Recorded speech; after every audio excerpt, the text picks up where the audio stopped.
Well, now, what an absolute pleasure to have to the show now, Trevor ToeCracker Crook. Trev, welcome to the show. Thanks, Mike. It's a pleasure to be on your show, buddy. Not as much of a pleasure it is to have you here. And what we're going to do now is get to know a little bit more about the man behind the name, Trevor ToeCracker Crook. And there's a few things we can touch on here. I mean, we can go back to Queensland, Australia. We can go back to sport and cricket. We can go back to banking, finance and sales. We can touch on copywriting, and I think we might. We can talk about Gdansk and Poland, and we can talk about the international lifestyle, but we're not going to start with any of those. We're going to start about those bloody shoes. Tell us about the ToeCracker shoes, Trev.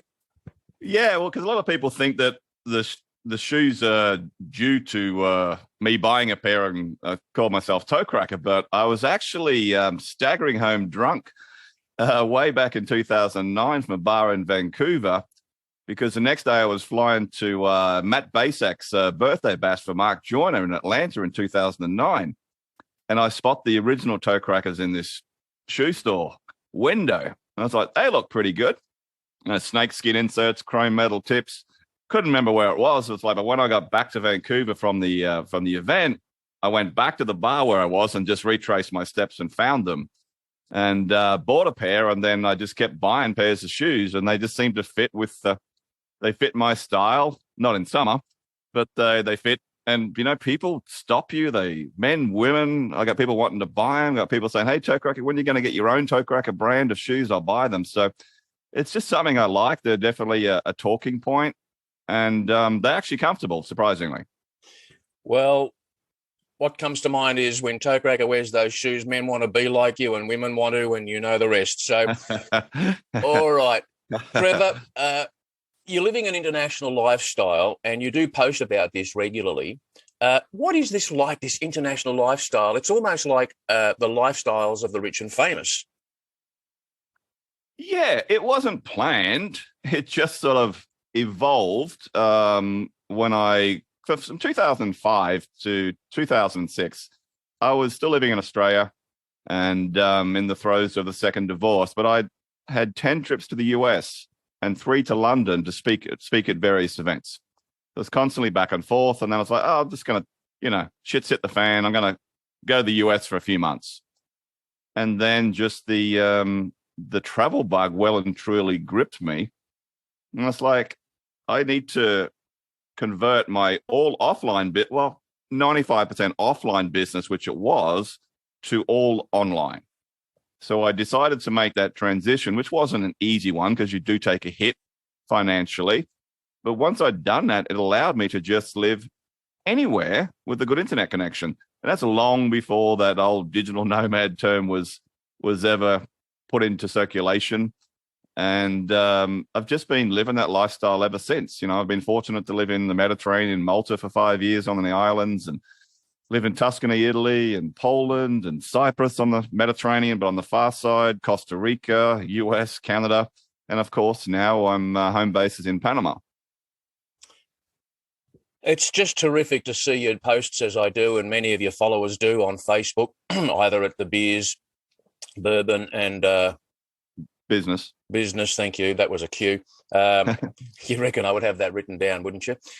Which is pretty much how I first came to know of you, although more personally that is. But I first started seeing the name Trevor. First of all, Trevor ToeCracker Crook was never Trevor Crook or Crooksy or mate. It was always Trevor ToeCracker Crook in different posts. And when I started back in 2007, Trevor started reading and following internet marketing. And so this is where your name came up. And of course, the name stuck in my mind, and also because you're a fellow Australian. And then, I don't know when it was, 2012, 2013, 14, something like that, when I saw you on Facebook and joined your group and got to know you, and then was fortunate enough to be mentored by you. And we can talk about your mentoring as well. But this podcast, this show is all about the comeback and making the comeback. And many of the people, Trevor, listening to you and viewing you now on YouTube could be going through some kind of a setback themselves right now, coming through adversity. And as you mentioned there before, you've come through 2 divorces, and anyone who's been through divorce would know and empathise that it just ain't a pretty ride in most cases. You've come through that, but at that time, at some time, it wasn't easy for you. In fact, you went through a pretty tough time, didn't you? Oh yeah, and I'm happy to share about it because if it just helps one person, then it's all worthwhile. So yeah, I mean, apart from the financial hit, mentally, it especially over children and stuff like that, it had me dancing with the devil. I mean, I was very suicidal for many years, and fortunately, the 2 times I had a crack at it, I didn't succeed, and but I was definitely in a dark place. So for many years, and it would get worse around, birthdays and Christmas and stuff like that. And what was interesting was in 2009, I did an event in Calgary where the Dalai Lama was there, Richard Branson, a whole bunch of, really highly successful people. And a gentleman by the name of Shaun Stephenson, who was, he had a lot of debilitating injuries and overcame a lot of things. And I spoke to Shaun at the event after I'd bought his book, and he put it really into perspective for me. He said, you didn't want to die.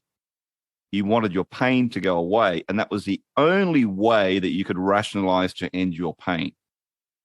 Right? And that really, really hit me hard. And, I wasn't ready to read his book. I tried, and I just couldn't read it. His book is called Get Off Your Butt, B-U-T, all about self-sabotage. And then in 2010, just before Christmas, I'd had enough again, and I'd written a letter and all that sort of stuff, and I was going for a one-way swim in the Mediterranean. I had a friend staying with me just for a couple of days, before she was moving to England. And a reality was she saved me because she opened the door as I was about to head out the door and not come back. And so it drained me for a few days mentally, obviously. And then, once I sort of got my strength back, the same thing I did every morning. I'd take my cup of coffee and go and walk out in my patio, which overlooked the Mediterranean, Malta. I'd walk past the bookstore, the bookshelf, but that particular book looked about 10 feet tall. It was time. And I read it. And that was the start of the comeback. That was the start of me having the mentality shifts that I needed to go, you know what? You've got to do a lot of forgiving and get your shit together. And so the book was amazing. And that was the start of it. And then I did some self-development courses in the US, actually, through a company called PSI Seminars. I did the initial one at 3 days. Then I signed up for the week-long program. And they really rip into you and rip into everything that stems back to your childhood and everything else that you believe people have wronged you by or you've wronged yourself for, and help you put it back together. So it took a couple of years. It really, really did. But, once I started to get the head well and truly right, I was backfiring on not all cylinders. I was probably on about 4 out of 6. Right. But then I suddenly got up to the 6 and holy shit, I'm a V8 again. And it was really, really interesting because that allowed me to realize that not only am I getting my life back together, it made me realize that I've been ripping people off, not intentionally, but what I mean by ripping them off is not being able to, not allowing myself or even letting them know that I could help them mentor-wise or, like sharing the knowledge that I've learned over the years and been able to help a lot of other people with. So it sort of all came together, but it took some time. And, now it's just, unstoppable is an overused word, but I just got that feeling that, I've made some very big decisions that nothing is going to get in my way. And I'm happy to rebuild again because I was in that really stuck mindset, stuck like quicksand. It's, that's why I don't really like the word mindset, because most people's minds are set in quicksand. They don't know how to get out and have a mentality shift. But it was a Grant Cardone audio that I was listening to around 2014. I'm starting to pull my head out of my what. And he said something that's really resonated with me. And it was basically that because of I was still giving myself self-sabotage because I'd built myself up twice and I'd lost it twice through divorce, although it's never 100% one person's responsibility. I took responsibility for my issues on those. But I was telling myself, what's the point of really building it again? Because someone's just going to take it off you. So I was I was cruising. And as an entrepreneur, when you know how to generate income, you can also reduce your income to live, in my case, the international lifestyle, which has always been a good lifestyle. right? But I realize now, and especially of the last, in the last year especially, that's not enough for when I do want to retire. So yeah, I've been through the ringer and I've come out of it. I don't mind sharing it with people because, when you get to those dark places, and I've had people that I've helped as well, and when you tell them, well, you don't really want to harm yourself, it's just you don't know how to deal with your pain, you don't know how to make it go away, and this seems the best solution. And I've even spoken to a couple of people this week who I'd connected through with my own group, and they're saying, yeah, we're going through some stuff. I said, let's jump on a call. Let's see if I can help you. I'm not selling you anything, but I've been in a similar situation where you are, and let me give you some clarity on it. Thanks, Trev, for sharing that. And it might sound cliche from me to say to you, congratulations on making your comeback and coming through. But the sentiment and the intent when I say congratulations, and as someone who's been through that path myself, I totally relate. And this is why I have empathy and a love for you and for what you do and the way you do it, Trevor. All right, mate. So, and that book, by the way, Shaun Stephenson, the title? Get Off Your Butt, B-U-T. Yeah.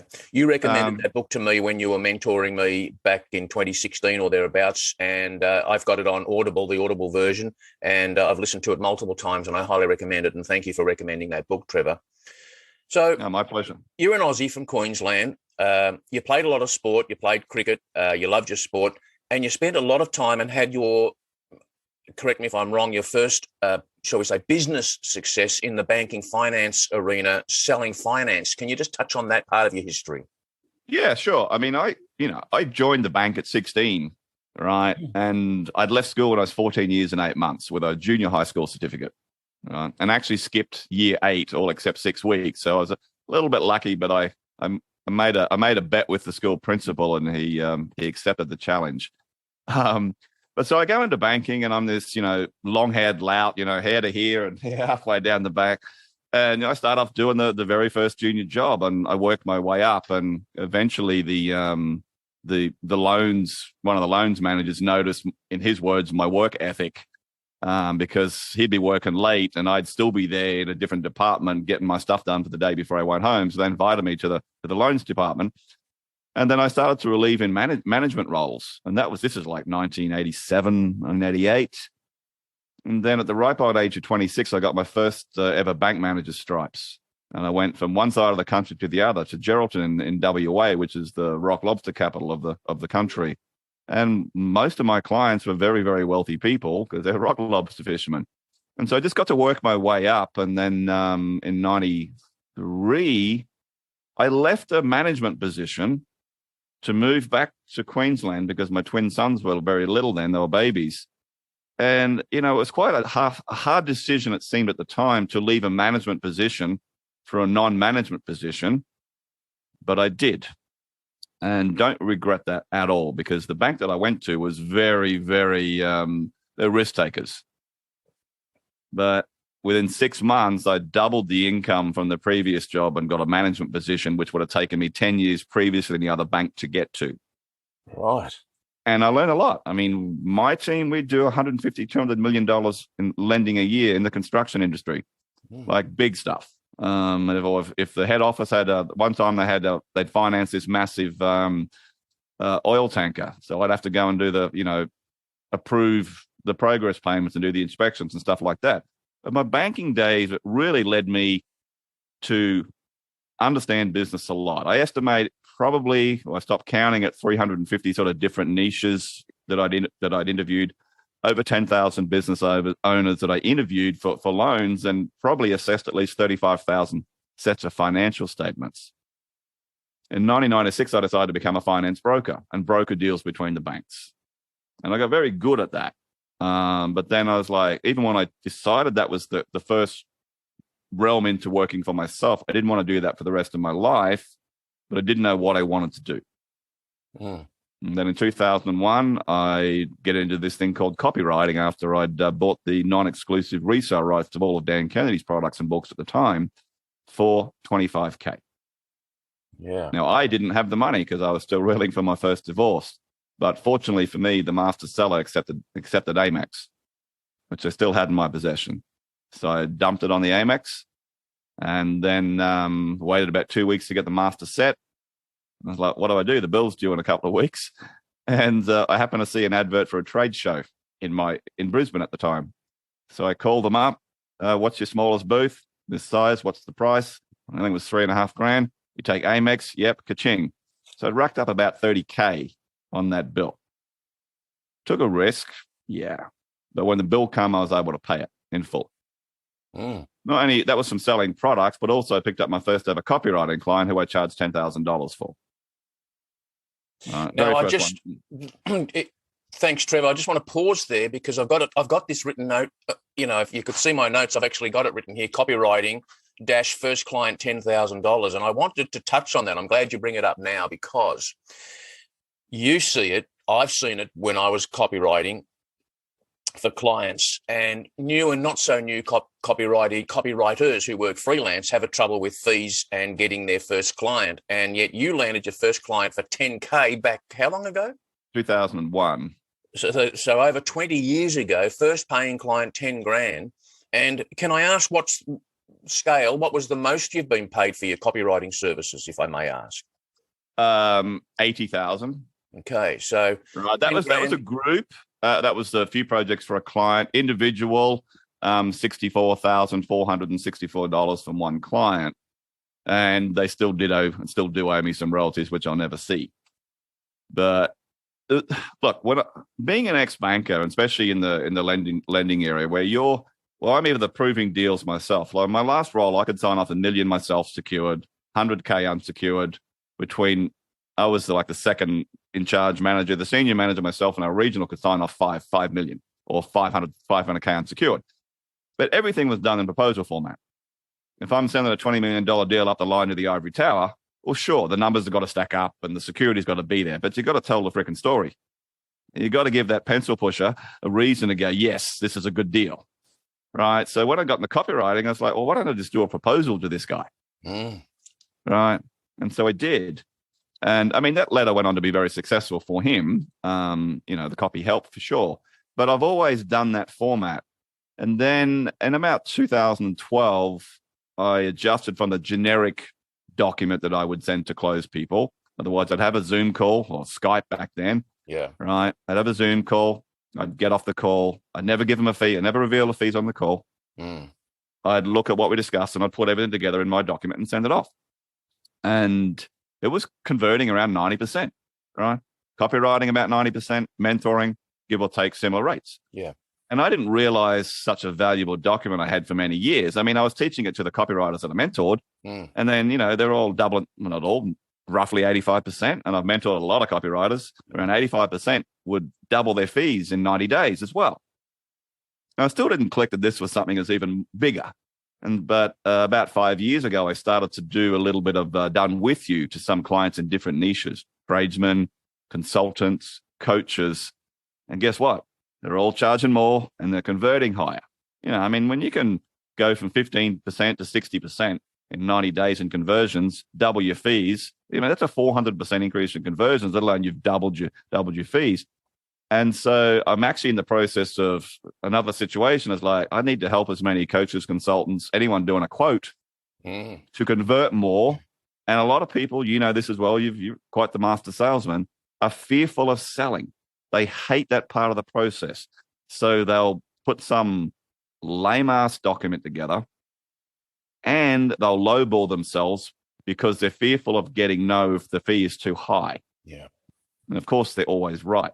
What I found really interesting was when I was mentoring, whether it's copywriters or people, business owners that are sending some sort of proposals, but predominantly the copywriters, they had to send me their proposal to review before it went off to the prospect. And a lot of times, Mike, I would just change the fee. I'd put it up. A couple of grand, $3,000, $4,000. Biggest one was a 5,000 US change for an Aussie guy. He was happy at his 8K because he'd like to do the conversions. I changed it to 13. I probably should have pushed it to 15 because the client just said, yes, where can I send you the money? So you got an extra 5,000 on top of what he was going to be happy with at 8,000, which is obviously about 60% more. By him following my template, my format, But me review it and go, no, I know that scope of work there it's worth this. That's just beautiful, I think, for people. And it just, it changes their lives. So that's really cool. So that's, part of my mission now is to teach that to as many people as I can, because let's face it, you start converting more prospects, you start putting more money in the bank account. Imagine the impact that has on you, your loved ones, and the ripple effect on everybody else you touch in your life. Maybe you're employing people. Maybe you have a virtual assistant. You might spend more money at the grocery store. You might tip more at a restaurant. The ripple effect is just profound. So I'm buzzing about this because, it's like, it's time. Yeah. I sense it too, Trevor. I sense the buzz about it. And can I just add weight to the audience watching you on YouTube now or listening to you on the podcast? If you are a business owner, if you are a coach, a consultant, or a copywriter or a freelancer, and you submit quotes, as Trevor said, or you're thinking about maybe you should do it in a more formal way, such as a proposal, if you get the chance, contact Trevor. You're accepting inquiries for new mentoring clients yourself, aren't you, at the moment, Trevor? Yeah, sure. Yeah, so contact Trevor, and if you're fortunate to receive Trevor's outline for how to put a proposal together, it is business changing, life changing, business changing. Because I went through that process, Trevor, and I received your proposal before I became one of your mentees, and I just whenever after I worked with you, you worked with me, you helped me. Whenever I quoted, I always thought of Trevor's advice. And in fact, I tagged something onto it. I would quote and say, for example, my fee is $5,000. And once you pay me that money, you'll never see it again. And of course, that always broke the. And then we'd go on and talk about, guarantees and no guarantees and et cetera, et cetera. Trevor, you have your second event coming up, I think in April or May this year at Gdansk in Poland. Is that right? Yes, it's 16th to the 18th of May, all about market domination. Okay, tell us a bit more about that, or have you already got all your seats filled? No, I don't have all the seats filled. It's a 3-year delayed event due to Rona, so I've had it sort of pretty much half sold for a while. I'm just doing the push now. So I've got people will learn a lot, obviously, but I've got people talking about Facebook ads, YouTube, LinkedIn expert, a couple of different copywriters, and for actual copywriters listening to this, Paris Lampropoulos is speaking twice, and he rarely speaks unless you're a good friend and you can twist his arm. So I did that. And there might be one old character I did a previous event for that I'm going to get there as well. So I won't say that name just yet until I've got him locked in. But apart from learning stuff, here's the kicker. There are people at that event who are already doing good 7 figures. There's a couple doing 8 figures. There's many people doing low to mid high 6 figures. The networking that happened at my previous event is worth people flying thousands of miles to attend. Yeah. Right. Yeah, you're going to learn something, but it's the relationships and the networking. I mean, I've got testimonies from the previous event where I was talking to a couple over a couple of beers the day after the event, and I was like, well, you need to talk to that guy. And they said, why? And he was an attendee. He's now one of the speakers. And I said, because he can help you. Struck a $25K deal between them. And then he's helping them, blow their business up. One of the guys there's in the supplement space, and I used to mentor him. He was doing about mid to high 7 figures. And I said, well, you need to talk to that guy. And this is a guy that would never have done business with this guy if he hadn't met him face to face. Right? There's an ad agency guy. Right? There was a copywriter there, junior copywriter, who actually wrote the sales letter for me for the Poland event. Helped her secure a $7K a month retainer and royalties with the supplement guy. Right. One of the attendees became my business partner. I keep my events to around 50 people plus the speakers so that everybody can get to network with each other. And I put on, when I have my parties, it's open bar and nonstop food. Right. And it's a top class event, Trevor. I've not attended, but I've seen, I mix in online in circles of people that have attended, and I've read the testimonies and feedback, and the common theme, the common thread is there's no other event, absolutely no other event like it. And so if you're in the market for such an event, where would people go online, Trevor, if they want to know more about this event or know more about you or even make contact with you? What's the best place where they can find you? Well, Yeah, I mean, my email is just toecracker@gmail.com. If they go to smofo.com, smofo.com, and also obviously I'm on Facebook, facebook.com/toecracker. Okay. And if they just mention the podcast, because I mean, there is an event link, obviously, but it's a little bit long right now to be rattling off. But I want, I set the bar high for myself last time, because at the previous event, I'm doing a birthday bash for Drayton Bird's 83rd. I got John Carlton flying in from Europe, who's never spoken outside of the US. Bond Halbert, Matt Bacak, these big names, Ben Simpkin, Facebook's, golden haired boy on for buying traffic. Pauline Longdon coming from us. I had people flying in from all over the world, literally to come to the event. So I wanted to make sure it was unlike anything they've ever attended. And if you can blow Carlton away, you're doing okay. Right. And he got blown away. I've got it in writing, right? So, and I set the bar high last time, but I've even raised it for this time. People will find out when it's done, and they'll see the videos. Might have something to do with AC/DC, but that's about as much. Okay, there's a little bit of a hint there. I know you're an Akataka fan, Trevor. Time always flies when you're having fun, and those links will be in the show. I'll pop those in the show notes. So if you're watching on YouTube, just drop down to the show notes. If you're listening to this on a podcast, just drop down again to the show notes, and those links are there. So that's, did you say April or May? Pardon me, April. It's the 16th to the 18th of May. With a pre-event 4-hour, open bar, free-flowing food the night before. 16th and 17th is a general admission. 18th is VIP day and VIP night. Okay, terrific. And this is 2023. Yeah. Trevor ToeCracker Crook, what an absolute pleasure to have you on the Comeback Coach podcast. I love you, buddy, and I love what you do. I love your posts, and you are the comeback king as far as what you've come through and how you've done it, and now you're kicking ass and ripping a few apart while you're on your journey to wherever you're going next. That's always enjoyable, when you can make someone cry and they for good reason, and they embrace it as nothing personal. They have major breakthroughs. So. But I appreciate you having me on your show, and appreciate our friendship as well. And I look forward to being able to share the recording of this to my people. Yeah, that's terrific, Trevor. Thank you. And to you, the listener, thank you for joining Trevor ToeCracker Crook and myself on this episode of the Comeback Coach podcast. Until next time, this is Mike Searles signing off.